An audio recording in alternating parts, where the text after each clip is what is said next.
السلام علیکم ورحمۃ اللہ وبرکاتہ۔ ناظرین کرام، اتراکھنڈ سے اس وقت کی ایک بہت بڑی اور سنسنی خیز خبر سامنے آ رہی ہے۔ دھامی حکومت نے ریاست میں موجود ہزاروں وقف اور مذہبی املاک کے خلاف ایک بڑا اور سخت فیصلہ لینے کی تیاری کر لی ہے۔ پورٹل پر رجسٹریشن نہ ہونے کی وجہ سے اب ہزاروں مساجد، مدارس، مزارات اور قبرستانوں پر سرکاری قبضے کی تلوار لٹک گئی ہے۔ آخر کیا ہے یہ پورا معاملہ اور حکومت نے کیا الٹی گنتی شروع کر دی ہے؟ اور اس کے ساتھ ہی اگر آپ غازی آباد یا اس کے آس پاس کے رہنے والے ہیں اور پاسپورٹ بنوانے کا سوچ رہے ہیں تو ہوشیار ہو جائے۔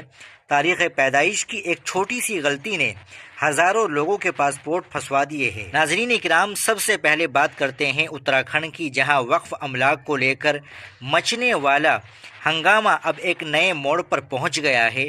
ریاست کی ہزاروں جائیدادیں اب تک مرکزی حکومت کے امید پورٹل پر رجسٹریشن نہیں ہو سکی، جس کے بعد دھامی حکومت نے ایک بڑا ایکشن لیتے ہوئے ان تمام غیر رجسٹرڈ جائیدادوں کے لینڈ ریکارڈز یعنی اراضی کے دستاویزات کی جانچ شروع کر دی ہے۔ آئیے آپ کو بتاتے ہیں کہ سرکاری اعداد و شمار کیا کہتے ہیں۔ کل درج جائیدادیں 7288، وقف املاک 2105، دیگر مذہبی و تعلیمی جائیدادیں 5183، جن میں مساجد، مدارس، قبرستان، عیدگاہیں، مزارات اور اسکول شامل ہے۔ حیرت انگیز بات یہ ہے کہ اتنی بڑی تعداد میں سے اب تک صرف 1597 جائیدادیں ہی امید پورٹل پر مکمل طور پر رجسٹرڈ ہو پائی ہے، یعنی ایک بہت بڑا حصہ ابھی تک غائب ہے۔ حکومت کے مطابق 4632 جائیدادوں کے ذمہ داران یا متولیوں نے اب تک پورٹل پر کوئی معلومات فراہم نہیں کی۔ ان غیر رجسٹرڈ جائیدادوں میں 3791 مساجد، مدارس، مزارات اور عیدگاہیں شامل ہیں، جبکہ 841 وقف املاک ہے۔ اب سوال یہ اٹھتا ہے کہ آخر ان جائیدادوں کا ڈیٹا پورٹل پر کیوں نہیں ڈالا گیا؟ اسی وجہ سے اب حکومت کو یہ شدید شبہ ہے کہ ان میں سے کئی جائیدادیں سرکاری زمینوں پر ناجائز قبضہ کر کے وقف بورڈ کے تحت درج کرائی گئی تھی۔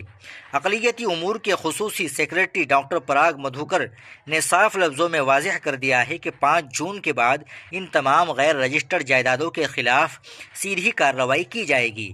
انہوں نے صاف کہا کہ ایسی جائیدادوں کو غیر قانونی قبضہ مانا جائے گا اور حکومت انہیں اپنے قبضے میں لے سکتی ہے۔ ریاست کے وزیر اعلیٰ پشکر سنگھ دھامی نے بھی اس معاملے پر سخت رخ اختیار کرتے ہوئے کہا ہے کہ حکومت نے تمام متعلقہ افراد اور ذمہ داروں کو کافی وقت اور مواقع دیے، لیکن اب مزید رعایت نہیں دی جائے گی اور قانون کے مطابق سخت کارروائی عمل میں لائی جائے گی۔ ناظرین، چلیے اب بڑھتے ہیں آج کی دوسری اہم خبر کی طرف، جس کا تعلق براہ راست آپ کے دستاویزات سے ہے۔ غازی آباد ریجنل پاسپورٹ آفس سے ایک چونکا دینے والی رپورٹ سامنے آئی ہے، جہاں ہزاروں افراد کے پاسپورٹ صرف تاریخ پیدائش کے تضاد یعنی فرق کی وجہ سے ہولڈ پر رکھ دیے گئے ہیں۔ رپورٹ کے مطابق بڑی تعداد میں ایسے درخواست گزار ہیں جنہوں نے پہلے کسی ایک ڈیٹ آف برتھ کے ساتھ پاسپورٹ بنوایا تھا، لیکن بعد میں انہوں نے اپنے آدھار کارڈ، تعلیمی اسناد یا دوسرے سرکاری کاغذات میں تاریخ پیدائش تبدیل کروا لی۔ اب یہی تبدیلی ان کے لیے گلے کی ہڈی بن گئی ہے، کیونکہ پرانے پاسپورٹ اور نئے آدھار کارڈ کا ڈیٹا میچ نہیں ہو پا رہا ہے۔ ناظرین، یاد رکھیے، اگر آپ کو لگتا ہے کہ آدھار کارڈ میں تاریخ بدلوانے سے پاسپورٹ میں بھی وہ آسانی سے بدل جائے گی تو آپ غلط ہے۔ پاسپورٹ حکام کے مطابق پاسپورٹ میں ڈیٹ آف برتھ بدلوانا ایک انتہائی پیچیدہ عمل ہے۔ اس کے لیے محض آدھار کارڈ کافی نہیں ہے، بلکہ آپ کو مجسٹریٹ کا حکم نامہ یا کسی مجاز ادارے کا مستند ثبوت پیش کرنا ہوگا۔